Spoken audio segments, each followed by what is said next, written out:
Assalamualaikum warahmatullahi wabarakatuh. Perkenalkan, nama saya Titin Istiqomah, NPM 5017086, Program Studi Pendidikan Guru Sekolah Dasar STKIP PGRI Lubuk Linggau. Baiklah, di sini saya akan menjelaskan materi mengenai pengembangan kurikulum 2013. Pengembangan kurikulum merupakan suatu proses yang kompleks dan melibatkan berbagai komponen yang saling terkait. Oleh karena itu, dalam proses pengembangan kurikulum 2013 tidak hanya menuntut keterampilan teknis dan pihak pengembang terhadap pengembangan berbagai komponen kurikulum, tetapi harus pula dipahami berbagai komponen yang mempengaruhinya.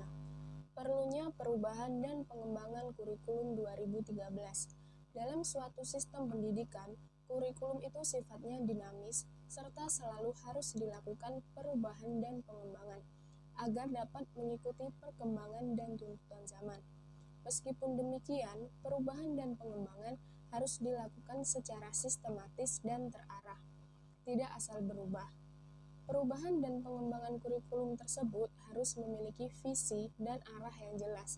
Mau dibawa kemana sistem pendidikan nasional dengan kurikulum tersebut?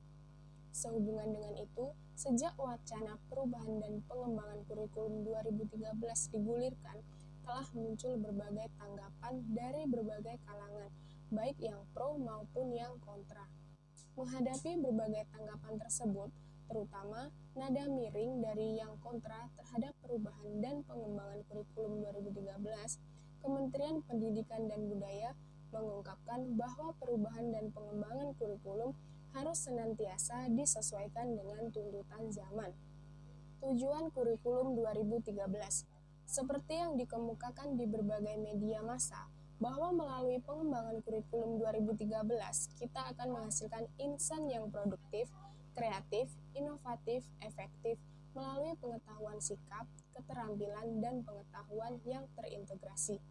Dalam hal ini, pengembangan kurikulum difokuskan pada pembentukan kompetensi dan karakter peserta pendidik, berupa paduan pengetahuan dan keterampilan, yang dapat didemonstrasikan peserta didik sebagai wujud pemahaman terhadap konsep yang dipelajarinya secara konseptual.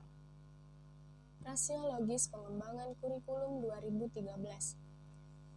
Beberapa alasan perlunya pengembangan ke arah kurikulum 2013 yaitu yang pertama, faktor internal. Tuntutan tercapainya 8 standar pendidikan. Yang kedua, pertumbuhan jumlah penduduk usia produktif. Kemudian ada faktor eksternal, diantaranya ada gencarnya arus globalisasi, isu lingkungan hidup, pesatnya perkembangan informasi teknologi, konvergensi ilmu dan teknologi, ekonomi berbasis pengetahuan, dan kebangkitan industri kreatif dan budaya. Penguatan tata kelola kurikulum. Pada kurikulum 2013, penyusunan kurikulum dimulai dengan menetapkan standar kompetensi lulusan berdasarkan kesiapan peserta didik, tujuan pendidik nasional, dan kebutuhan. Setelah kompetensi ditetapkan, kemudian ditentukannya kurikulum yang terdiri dari kerangka dasar kurikulum dan struktur kurikulum.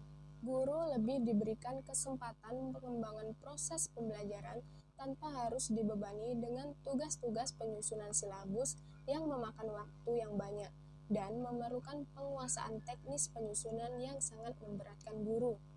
Kemudian ada hasil monitoring dan evaluasi pelaksanaan kurikulum tingkat satuan pendidikan yang dilakukan di Balitbang pada tahun 2010 juga menentukan bahwa secara umum total waktu pembelajaran yang dialokasikan oleh banyak guru untuk beberapa mata pelajaran di SD, SMP, dan SMA lebih kecil dari total waktu pembelajaran yang dialokasikan menurut standar isi. Di samping itu, dikaitkan dengan kesulitan yang dihadapi guru dalam melaksanakan KTSP, ada kemungkinan waktu yang dialokasikan dalam standar isi tidak dapat dilaksanakan sepenuhnya.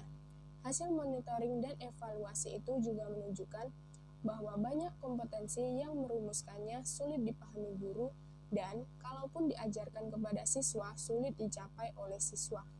Baiklah, itu tadi materi yang sudah saya jelaskan. Semoga bisa dipahami dan bermanfaat. Saya akhiri, wassalamualaikum warahmatullahi wabarakatuh.